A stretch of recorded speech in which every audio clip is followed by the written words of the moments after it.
Thank you so much for the comment. That's a really good question. So when you have your tube off of your machine, here's a hat I made. You have your top tube and your bottom tube, you could say.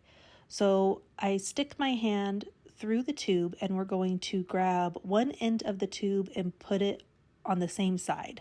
So your cast on and cast off are now on the same side. Both tubes are together and you have the inside or the purl side of the stitches facing each other. So this is how you make the hat reversible or make it a double layer beanie hat. So now that both tubes are on the same side, this is your bottom now, and your top is where you're going to cinch it all down together. So I take my inside layer now, and I'm going to take the tail end of the yarn and cinch it closed because it makes like a drawstring when you do your cast on and cast off. And just make sure the stitches are all tucked up in there. So I'll just put it on my needle, and then I'll make a knot. And this yarn was kind of slippery, so after you make a knot, you've kind of secured it in place.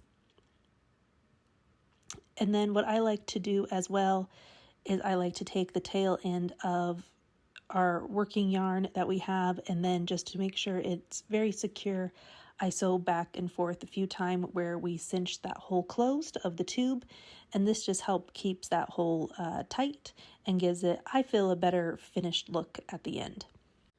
So after I sew this back and forth a few times, then I will knot it one more time to secure this tail end, and then we'll work on the outside of the tube. So now we have the outside of the tube. It will just go up to the top again. We'll take the tail end of either the cast on or the cast off, and then we will pull it tight like a drawstring and cinch it down closed. Make sure the tail end of your other tube is out, because I like to just tie the two tails together, and you might just need to tuck in the stitches a little bit. Cinch it down closed, and then I like to knot it together, and then we're going to do the same thing. We're going to sew it back and forth a few times. So I'll do a knot. And so now I'm going to do the same thing. I'm going to sew back and forth where we cinched closed the tube.